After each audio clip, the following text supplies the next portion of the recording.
Hello everyone and welcome to night number 22 of the Dusty Classic. I missed the loading screen this time, so we're here. We have got the Funks, Dory Funk Jr.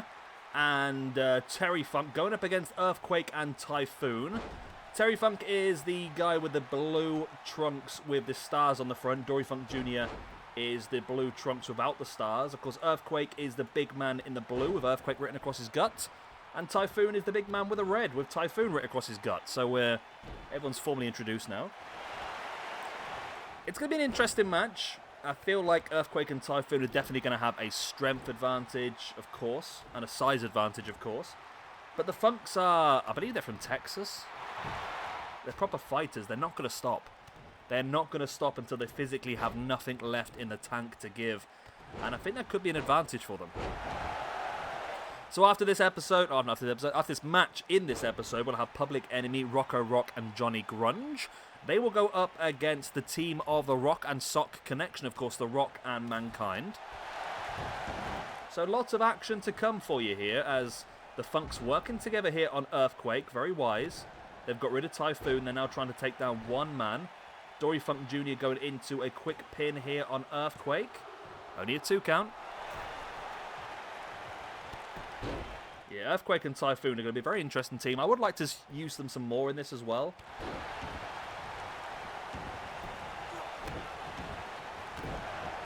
Typhoon now. Oh, big slam there on Terry Funk by Typhoon.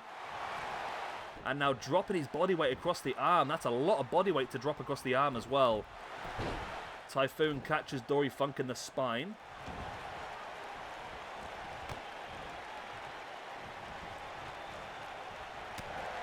Clubbing blow to the back. Earthquake now dragging Dory Funk into the middle and dropping the leg drop right across the neck.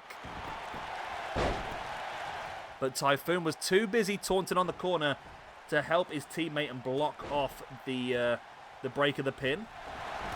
And now all of a sudden, it's 2-on-1, but Typhoon is in control of this 2-on-1. He was until he got a knee in the face there by Terry Funk. And now Dory Funk Jr.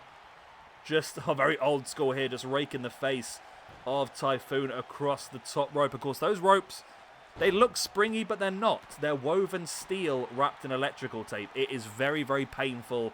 It's not comfortable to spring off at all. Terry Funk now locking in the sleeper hold on Typhoon, but Earthquake's there to break it up. As Funk now stalking Typhoon.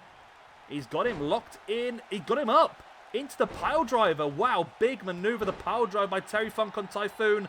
This could be enough as Dory Funk has Earthquake under control. And it is enough, but still Dory Funk. Wow, pile drivers Earthquake after the match is finished as well. And the Funks are going through to round number 2. Terry Funk and Dory Funk Jr. Wow, what a match. That was interesting. I enjoyed that. I enjoyed that a lot. Boom, look at that big pile driver there by Terry Funk on Typhoon. That was enough to get the win.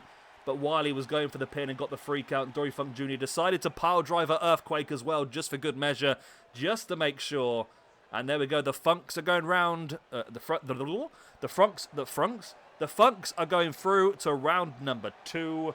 Who will they face? Let's find out. And here is match number 2 then. Rocco Rock and Johnny Grunge of Public Enemy up against Mankind and the Rock of the Rock and Sock Connection. A second round match against the Funks is up for grabs here. Of course, as well as some lovely ranking points, which is what everyone really wants, isn't it? I mean, you would say the Rock and Sock should be the favourites for this. And you've got to love the fact that the Public Enemy got nice matching outfits, so it's always nice.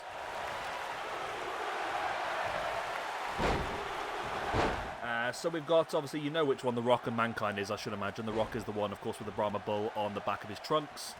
Mankind is the man in the suit with the mask. So the other two, Johnny Grunge is the guy with the blonde hair and the black headband who's currently getting beaten by the Rock. Rocco Rock is the guy with the dark hair and the bandana currently dropping Mankind face first across the top rope. Right, so we're all now formally introduced. And Public Enemy I mean, Rock and Mankind, it won't come to a surprise to anybody that Rock and Mankind are the better singles wrestlers. However, the interesting thing is, it's a lot, I say this a lot in these sort of matches. Rock and Mankind are better wrestlers, yes, no doubt about that. However, will the fact that Public Enemy have teamed together for a long time, will that give them the advantage in this type of match? The tag team experience, they know what to look for. They know when to protect their partner. They've got the eyes in the back of their head to keep an eye on what's going on. And I think that might be an advantage in some cases. As there's a nice sit-out powerbomb there by Johnny Grunge on the Rock. Mankind, big knee in the back of the head of Rocco Rock. But Johnny Grunge is there to catch Mankind. What's wrong, Kitty? What's wrong? She's staring at stuff I can't see again. She freaks me out, I tell you. Stop doing it. Mankind back up in the ring as Rocco Rock grabs a table from underneath. That'd be interesting. Rock sees him coming, catches him with the clothesline. Now into the big spine buster. All four men on the outside of the ring now. Of course, this is Extreme Rules. No countouts, no disqualifications, but pinfalls and submissions only count inside the ring.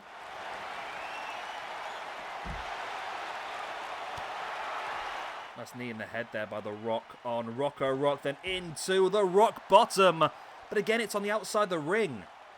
He can't get the pin out there. He's done the damage though, but he can't get the pin out there. He needs to get Rocco Rock back in the ring to be able to try and pin him and get the 3 count. He slams him face first into the turnbuckle post.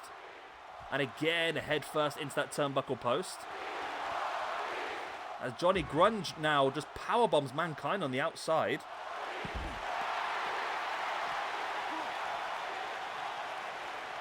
Grunge now also dropping Mankind face first across the apron.